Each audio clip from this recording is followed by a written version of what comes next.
सभापती महोदय, जसं उद्योगपतीला एक सिमेंटचं पोतं तयार केलं, स्टील तयार केलं, त्यावेळेस त्याच्यावर किती नफा घ्यायचा आहे याचा अधिकार आहे. मला वाटतं त्याच पद्धतीनं शेतकऱ्यानं स्वतःच्या रक्ताचं पाणी करून, हाडाची काढं करून जे सोयाबीन पिकवलंय, जे पीक पिकवलंय, त्या पिकावर सुद्धा त्याला किमान त्याचा प्रपंच चालावा इतका नफा मिळवण्याचा अधिकार त्या ठिकाणी आहे. आणि सगळ्यात महत्वाचं, प्रधानमंत्री सहायता निधीमधनं सुद्धा आम्हाला त्या ठिकाणी मर्यादा आहेत. फक्त 3च माणसाला एका महिन्यात मदत करता येते. आता 24 लाख लोकसंख्या असणाऱ्या मतदारसंघात आम्ही येतो. 3च लोकांनी आजारी पडावं का? आणि ते सुद्धा सरकारच्या लिस्ट मधले असलेला आजार बघून त्या ठिकाणी आजारी पडावं का? मला वाटतं याचा विचार सुद्धा केंद्र सरकारनं करावा. की सन 2016 मध्ये या देशाचे पंतप्रधान सन्माननीय नरेंद्रजी मोदी साहेबांनी फार मोठा गाजावाजा करून त्या ठिकाणी सांगितलं की 2022 पर्यंत आम्ही देशातल्या शेतकऱ्यांचं उत्पन्न त्या ठिकाणी दुप्पट करू. सभापती महोदय, शेतकऱ्याचं उत्पन्न दुप्पट झालं नाही, उत्पादन खर्च मात्र त्या ठिकाणी शेतकऱ्याचा दुप्पट झाला. कांद्याचा दर वाढला, लगेच कांद्याच्या निर्यातीवर त्या ठिकाणी बंदी आणली जाते आणि कांद्याचे दर सुद्धा त्या ठिकाणी पाडले जाते.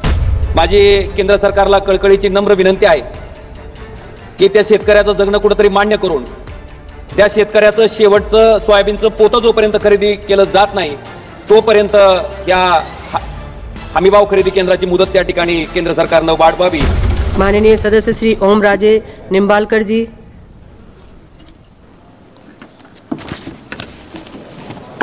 धन्यवाद सभापती महोदय. मी या ठिकाणी केंद्रीय अर्थसंकल्प 2025-26 याच्यावर चर्चा करण्यासाठी उभा आहे. सगळ्यात पहिल्यांदा या चर्चेला सुरुवात करण्याच्या पूर्वी अतिशय महत्वाच्या गोष्टीकडे माझं केंद्र सरकारचं लक्ष वेधायचंय. आपल्या माहितीसाठी 11,000 रुपये क्विंटल ज्या सोयाबीनचा दर होता ते सोयाबीन आज शेतकऱ्याला 3839 रुपयाने विकायची वेळ आलेली आहे. आणि त्याच्या माध्यमातून केंद्र सरकारनं हमीभाव खरेदी केंद्र त्या ठिकाणी सुरू केली होती. 10 डिसेंबर 2024 पासून आजपर्यंत म्हणजे साधारणतः 2 महिन्यात जवळपास 44,013 शेतकऱ्यांनी त्या ठिकाणी हमीभाव खरेदी केंद्रावर ऑनलाईन नोंदी केल्या होत्या. त्याच्यापैकी 2 महिन्यात साधारणतः 15,749 शेतकऱ्यांचं त्या ठिकाणी 2 महिन्यात सोयाबीन खरेदी झालंय. काल शेवटची दिवस होती, काल शेवटची मुदत होती आणि जवळपास अजून 28,000 पेक्षा अधिकचे शेतकरी हे सोयाबीन हमीभाव खरेदी केंद्रावर खरेदी व्हावं त्याच्या प्रतीक्षेत आहेत. माझी केंद्र सरकारला कळकळीची नम्र विनंती आहे की त्या शेतकऱ्याचं जगणं कुठेतरी मान्य करून त्या शेतकऱ्याचं शेवटचं सोयाबीनचं पोतं जोपर्यंत खरेदी केलं जात नाही तोपर्यंत या हमीभाव खरेदी केंद्राची मुदत त्या ठिकाणी केंद्र सरकारनं वाढवावी ही विनंती मी आपल्या माध्यमातून कृषी मंत्री महोदयांना करीत आहे. मी स्वतः पण त्यांना भेटलो, त्यांना ही वस्तुस्थिती त्या ठिकाणी लक्षात आणून दिली. त्याच्यामुळं आपल्या माध्यमातून विनंती आहे की तातडीने त्या ठिकाणी ह्या खरेदीची मुदत केंद्र सरकारनं वाढवावी. सभापती महोदया, केंद्रीय अर्थसंकल्पावर चर्चा करत असताना मला आपल्याला लक्षात आणून द्यायचंय की सन 2016 मध्ये या देशाचे पंतप्रधान सन्माननीय नरेंद्रजी मोदी साहेबांनी फार मोठा गाजावाजा करून त्या ठिकाणी सांगितलं की 2022 पर्यंत आम्ही देशातल्या शेतकऱ्यांचं उत्पन्न त्या ठिकाणी दुप्पट करू. सभापती महोदय, शेतकऱ्याचं उत्पन्न दुप्पट झालं नाही, उत्पादन खर्च मात्र त्या ठिकाणी शेतकऱ्याचा दुप्पट झालाय. आपण बघितलं असेल, जो शेतकरी त्या ठिकाणी त्या शेतीच्या माध्यमातून स्वतःचा उदरनिर्वाह करण्याचा प्रयत्न करतो, स्वतःचा प्रपंच त्या ठिकाणी चालवायचा प्रयत्न करतो, स्वतःची लेकरं त्या ठिकाणी शिकवण्याचा प्रयत्न करतो, ती शेती कशी नुकसानीची होत चालली आहे मला वाटतं याच्याकडे सुद्धा केंद्र सरकारनं लक्ष देणं गरजेचं आहे. सभापती महोदय, सोयाबीनचा दर 11,000 रुपये गेला की ताबडतोब केंद्र सरकारचं लक्ष त्या ठिकाणी त्या सोयाबीनच्या दराकडे जातं. पाम तेलावरचं आयात शुल्क त्या ठिकाणी कपात केलं जातं, सोया पेंट त्या ठिकाणी आयात केली जाते आणि 11,000 रुपये क्विंटल विकलं जाणारं सोयाबीन त्या ठिकाणी शेतकऱ्याला आज 3839 रुपयाने विकायची वेळ त्या शेतकऱ्यावर आणली जाते. सभापती महोदय, कांद्याचा दर वाढला, लगेच कांद्याच्या निर्यातीवर त्या ठिकाणी बंदी आणली जाते आणि कांद्याचे दर सुद्धा त्या ठिकाणी पाडले जाते. सभापती महोदय, जसं उद्योगपतीला एक सिमेंटचं पोतं तयार केलं, स्टील तयार केलं, त्यावेळेस त्याच्यावर किती नफा घ्यायचा आहे याचा अधिकार आहे. मला वाटतं त्याच पद्धतीनं शेतकऱ्यानं स्वतःच्या रक्ताचं पाणी करून, हाडाची काढं करून जे सोयाबीन पिकवलंय, जे पीक पिकवलंय, त्या पिकावर सुद्धा त्याला किमान त्याचा प्रपंच चालावा इतका नफा मिळवण्याचा अधिकार त्या ठिकाणी आहे, हे सुद्धा कुठेतरी केंद्र सरकारने त्या ठिकाणी लक्षात घेणं गरजेचं आहे. सभापती महोदया, सोयाच्या बाबतीत तीच परिस्थिती, कांद्याच्या बाबतीत तीच परिस्थिती आहे. आपल्या माहितीसाठी मला आपल्याला सांगायचं की दुधाच्या भावाच्या बाबतीत सुद्धा तीच अवस्था आहे. माझा जे लोकसभा क्षेत्र आहे तिथं साधारणतः बोमपरांडा वाशी ह्या विधानसभा मतदारसंघामध्ये आणि त्या क्षेत्रामध्ये खास करून खव्याचं उत्पादन त्या ठिकाणी मोठ्या प्रमाणावर केलं जातं. कुंतलगिरीचा पेढा म्हणून त्या ठिकाणी प्रसिद्ध आहे. दुर्दैवानं सभापती महोदया, गुजरातवरनं एक मिठा मावा त्या ठिकाणी भेसळयुक्त खवा त्या ठिकाणी आणला जातो, जो की 70 रुपये 80 रुपये किलोच्या माध्यमातून त्या ठिकाणी विकला जातो आणि ज्याच्यामुळं 150 रुपये किलोनं विकला जाणारा हा आमचा खवा आज शेतकऱ्याला 120 रुपयानं विकावा लागतोय. या पद्धतीनं मला वाटतं ह्या भेसळयुक्त खव्यावर सुद्धा त्या ठिकाणी तातडीनं बंदी आणणं गरजेचं आहे आणि लोकांच्या आरोग्याशी हा खेळ एक प्रकारे त्या ठिकाणी लावलेला आहे, त्याच्यावर सुद्धा नियंत्रण केंद्र सरकारनं आणणं गरजेचं आहे. सभापती महोदया, मला आपल्या माध्यमातून लक्षात आणून द्यायचंय की महाराष्ट्र राज्य कृषी मूल्य आयोगाचे अध्यक्ष पाशाबाई पटेल यांनी 15% नफा पकडून त्या ठिकाणी 7,000 रुपये हमीभाव सोयाबीनचा करावा अशी विनंती त्या ठिकाणी केंद्र सरकारकडे केली होती. 15% नफा पकडून फक्त. सभापती महोदय, असं असताना सुद्धा केवळ 4,892 रुपये त्या ठिकाणी हमीभाव सोयाबीनचा काढला गेला. 15% सुद्धा शेतकऱ्यानं त्या सोयाबीनवर नफा कमावा असं केंद्र सरकारला वाटत नाही का? मला वाटतं ह्याचा विचार सुद्धा त्या ठिकाणी केंद्र सरकारनं करणं गरजेचं आहे. सभापती महोदय, आपण अनेक कायदे या ठिकाणी करतो, अनेक ऍक्ट संसदेच्या माध्यमातून तयार केले जातात. मला वाटतंय शेतकऱ्याचं उत्पादन खर्च गृहीत धरून त्या ठिकाणी त्याच्या वस्तूला भाव देण्याच्या बाबतीत एखादा ऍक्ट, एखादा कायदा ही लोकसभा कधी पारित करणार आहे? त्या शेतकऱ्याचं जगणं सुद्धा हे केंद्र सरकार कधी मान्य करणार आहे आणि त्याची शेती नफ्याची व्हावी ह्याच्यासाठी केंद्र सरकार कधी प्रयत्न करणार आहे? ती करावी अशी माझी आजच्या या चर्चेच्या निमित्तानं त्या ठिकाणी केंद्र सरकारकडे विनंती आहे. आज सांगितलं जातंय की 12 लाख रुपयापर्यंत जे उत्पन्न आहे, म्हणजे 12 लाख रुपये कमवणाऱ्या माणसाला त्याच्यावर कसल्याही प्रकारचा टॅक्स द्यावा लागणार नाही. सभापती महोदय, आमच्या भागातल्या शेतकऱ्यानं ह्या कर्जाची नुकसानीची शेती बघून अक्षरशः त्याच्यावर आत्महत्येची वेळ येते आणि आत्महत्या झाल्याच्या नंतर सरकार त्याला 1 लाख रुपयाची मदत करतंय.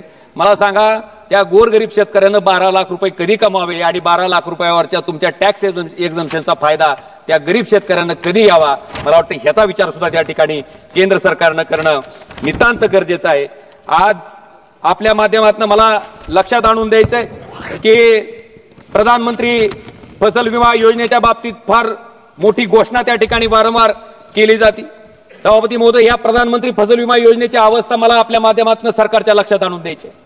आपल्या माहितीसाठी या योजनेच्या माध्यमातून जवळपास मागच्या 10 वर्षात केंद्र सरकारचा हिस्सा, राज्य सरकारचा हिस्सा आणि शेतकऱ्याचा हिस्सा असं मिळून जवळपास 42,000 कोटी रुपयाचा प्रीमियम या ठिकाणी विमा कंपन्याला दिला गेला आणि ह्या प्रीमियमच्या बदल्यात शेतकऱ्याची क्लेम म्हणजे त्याची नुकसान भरपाई जी दिली गेली ती 36,300 कोटी रुपयाची आहे.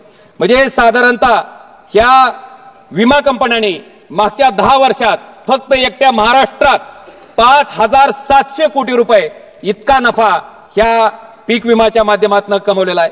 सभापती महोदय, मला आपल्या माध्यमातून लक्षात आणून द्यायचं की 17,000 18,000 रुपये एका हेक्टरसाठी विमा उतरवण्यासाठी त्या ठिकाणी विमा कंपनीला प्रीमियम दिला जातो आणि ज्यावेळेस नुकसान भरपाई द्यायची वेळ येते त्यावेळेस मात्र हे पीक विमा कंपन्या कधीही सरसगट शेतकऱ्यांना सरासरी 18,000 रुपये इतका पीक विमा कधीही देत नाहीत. कायम पीक विमा कंपन्या त्या ठिकाणी नफ्यात असतात.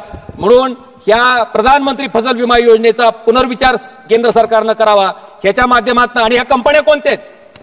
आपण जर बघितलं असतील तर पूर्वी फक्त सरकारी कंपन्या ह्या विमा काढायच्या, पण आता आपण जर बघितलं असेल रिलायन्स जनरल इन्शुरन्स. सभापती महोदय, 10 मिनिट आहेत, मला 5 मिनिटं पण झालेलं नाहीत. Reliance general insurance, HDFC Ergo, IFFCO Tokyo general insurance, मला वाटतं बजाज अलायन्स, भारती एक्सा, ICICI लोंबार्ड, सगळे प्रायव्हेट विमा कंपन्या आहेत सभापती महोदय आणि ह्या मोठ्या प्रमाणात दफेखोरी करतायत. माझी विनंती आहे आपल्या माध्यमातून केंद्र सरकारला की 17-18 हजार रुपये 1 हेक्टरला पीक विमा कंपनीला म्हणजेच ह्या प्रायव्हेट कंपन्याला प्रीमियम भरण्यापेक्षा 18,000 रुपये मदत जर डायरेक्ट शेतकऱ्याच्या खात्याला त्या ठिकाणी दिली तर निश्चितपणे पूर्ण देशातला शेतकरी तुमचा त्या ठिकाणी आभार मानेल आणि तुमचं या निर्णयाचं सुद्धा त्या ठिकाणी अभिनंदन करेल. मला वाटतंय शेतकऱ्यासाठी सगळ्यात महत्वाचा विषय जर कुठला असेल तर त्याच्यासाठी शेतीसाठी दिलं जाणारं पाणी आणि त्यासाठी दिली जाणारी वीज. मला वाटतं या देशाचे पूर्व प्रधानमंत्री अटल बिहारी वाजपेयींनी नदीजोड प्रकल्पासारख्या अतिशय महत्वाकांक्षी प्रकल्पाची त्या ठिकाणी घोषणा केली गेली. ज्या भागात अतिवृष्टी होते, जास्त पाऊस पडतो आणि पुरामुळे नुकसान होत आहे, अशा भागातल्या नद्यांचं पाणी जिकडे दुष्काळी भाग आहे त्या भागाकडे वळवण्याचा ह्या महत्वाकांक्षी प्रकल्पाचा उद्देश होता. सभापती महोदय, त्या प्रकल्पाच्या बाबतीत एक शब्दही त्या ठिकाणी या केंद्र सरकारच्या माध्यमातून काढला जात नाही. तुमच्याच पक्षाचे अटल बिहारी वाजपेयी होते, त्यांनी हा महत्वाकांक्षी प्रकल्प त्या ठिकाणी हाती घेतला होता. मला वाटते याच्याकडे सुद्धा केंद्र सरकारनं लक्ष घालून त्या ठिकाणी ह्या प्रकल्पाला सुद्धा गती देण्याच्या बाबतीत तातडीनं कारवाई करणं सभापती महोदय त्या ठिकाणी गरजेचं आहे. आज मला आपल्या माध्यमातून माझ्या धाराशिव लोकसभा मतदारसंघामध्ये होत असलेल्या रेल्वे मार्गाच्या बाबतीत एक महत्वाची गोष्ट त्या ठिकाणी आपल्या माध्यमातून केंद्र सरकारच्या लक्षात आणून द्यायची आहे.